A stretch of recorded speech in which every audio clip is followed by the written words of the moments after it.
Bonjour et bienvenue dans cette nouvelle vidéo, ici le fan de Comia, un format un peu différent parce que du coup là je suis en train de filmer mon ordinateur et j'avais envie de vous parler de quelque chose que je viens de voir ce matin.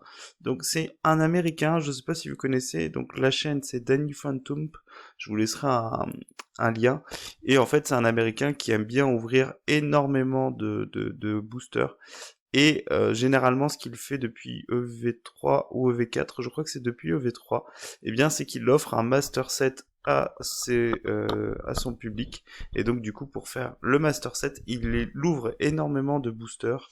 Et notamment, bah, par exemple, pour Fable Nébuleuse, il avait dû ouvrir jusqu'à 1000 boosters pour pouvoir avoir les 99 cartes plus les reverse du master set. Et après, le principe, c'est qu'il offre le master set.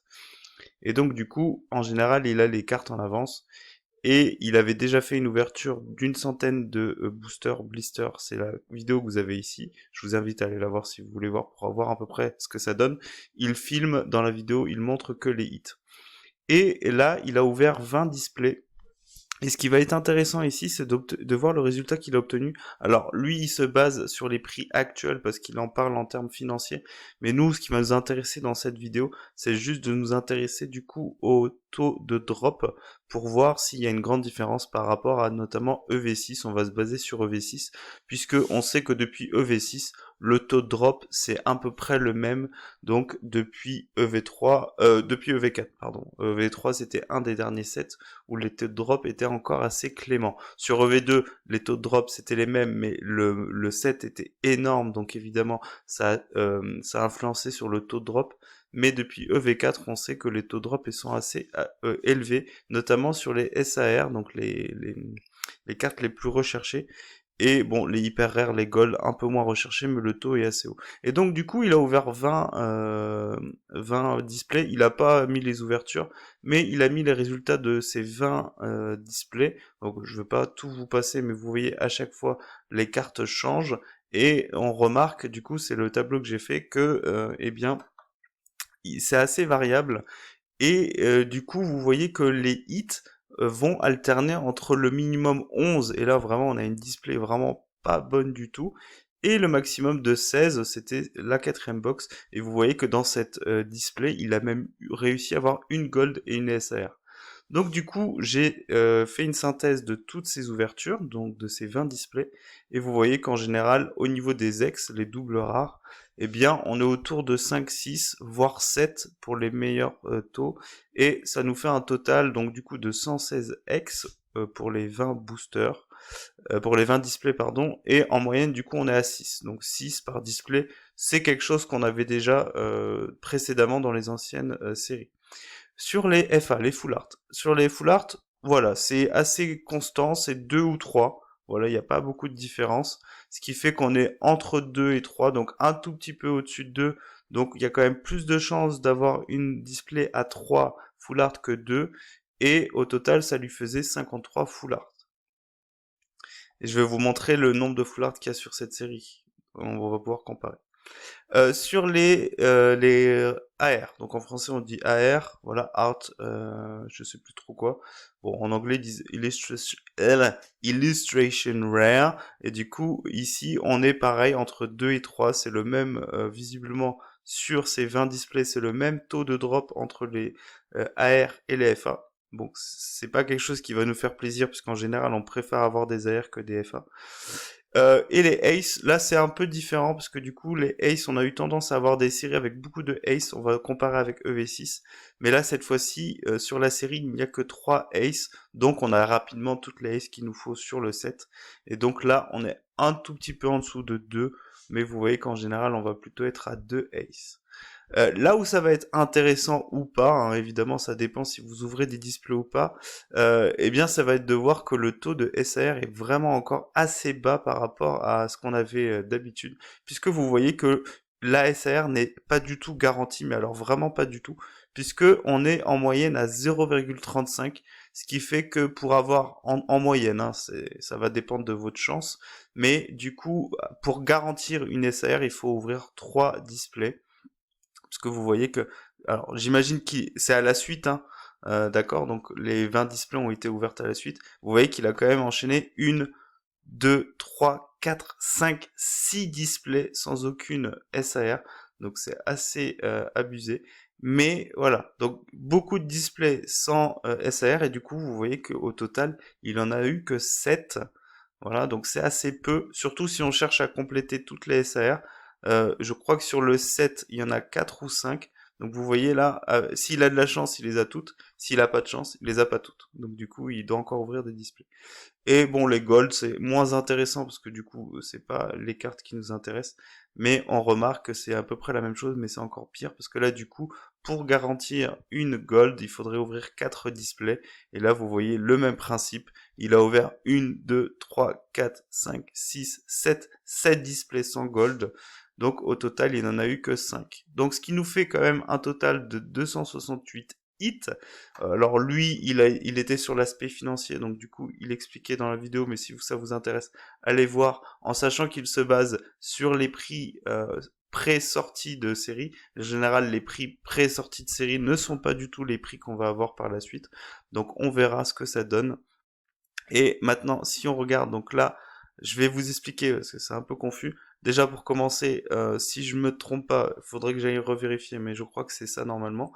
Donc dans la série EV7, il y a 8 Full Art, 11 AR, 3 Ace, donc c'est ce que je vous ai dit tout à l'heure, 4 SAR et 3 Gold. Donc c'est une série assez petite. Les X, je les ai pas comptés parce que les X, vous allez voir, on a en fait le même taux que d'habitude, c'est-à-dire qu'on va avoir une X tous les 6 boosters.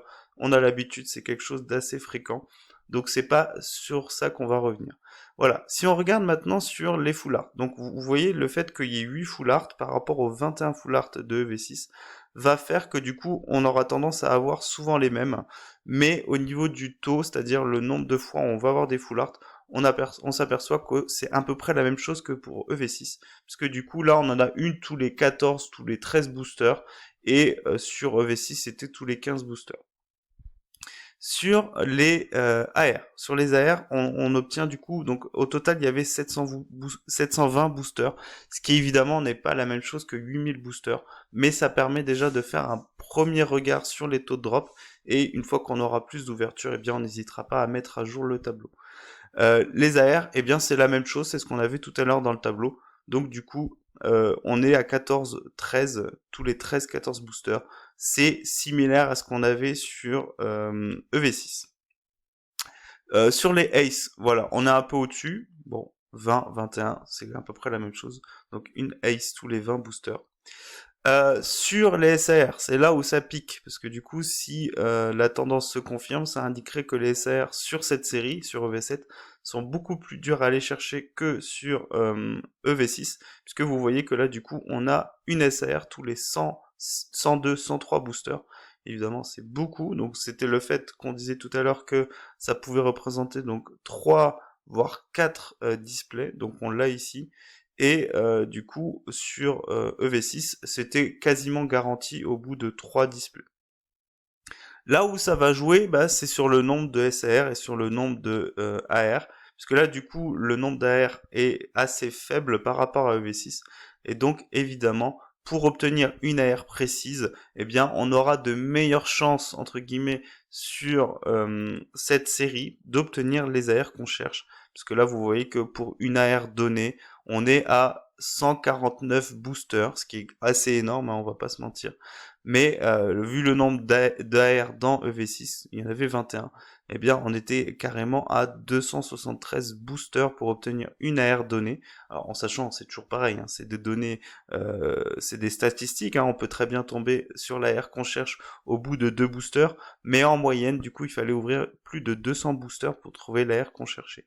Sur la SAR, eh bien vous voyez que même si le taux de drop est assez élevé, eh bien vu qu'il n'y a que 4 SAR, on se rattrape dans le sens où pour avoir une SAR donnée, on va être sur une tous les 411 boosters, tandis que sur EV6, et donc c'est pour ça que le fameux Amphinobi est très recherché, eh bien on est à 1 sur 946, donc tous les 946 boosters, ce qui est assez énorme, on va pas se mentir.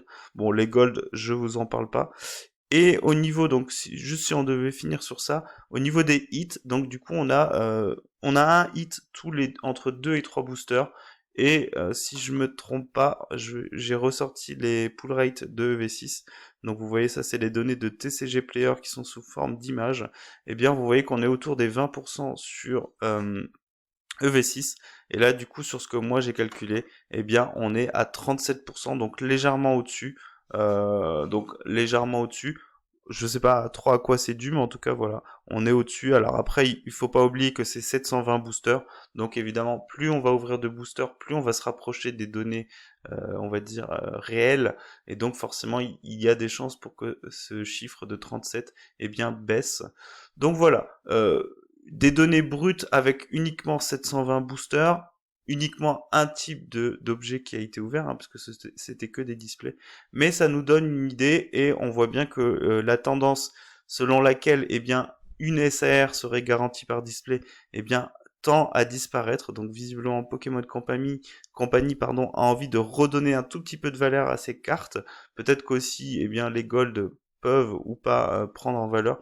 La tendance n'est pas là, mais ce qui est clair, c'est que les SAR, eh bien, ça va être des cartes qu'on va chercher de plus en plus, et c'est pas impossible que du coup ça redevienne des cartes très très très recherchées et des cartes qui prennent de la valeur, parce que vous voyez, eh bien, vous pouvez vous retrouver à avoir votre petit display, à vous dire, eh bien, je suis tranquille, je vais avoir ma SAR, eh bien, vous voyez cette ligne-là, la box numéro 14, eh bien, aucune gold, aucune SAR, une seule ace, 2 AR, 2 FA et 6 X. Donc là, c'est vraiment la clim totale, à moins que vous ayez vraiment des cartes top. Et là, du coup, vous êtes seulement à 11 hits.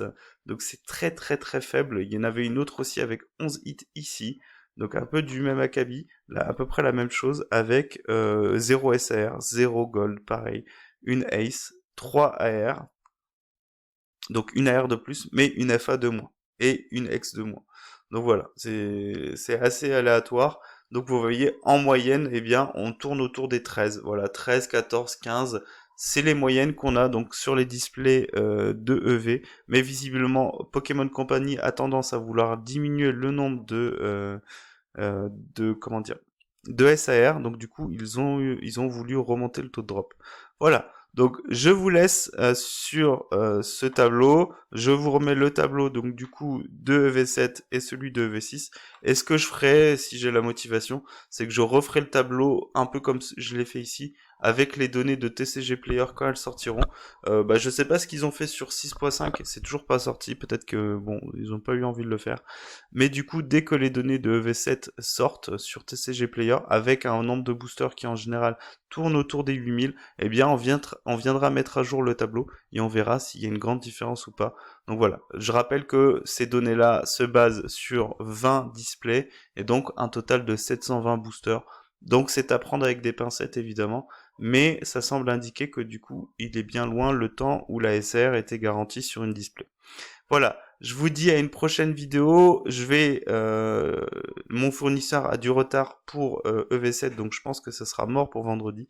Donc, comme je vous l'avais dit dans une autre vidéo, je vais passer au furet. Je vais me prendre soit un tripack, soit des boosters en loose. Et du coup, on se fera au minimum une petite ouverture vendredi. Et je rappelle, n'oubliez pas, le chase card, c'est pas les SR, c'est pas les AR, c'est pas les FA, c'est le gris malin de Komiya en reverse, évidemment, on n'oublie pas. Allez, je vous dis à bientôt, ciao!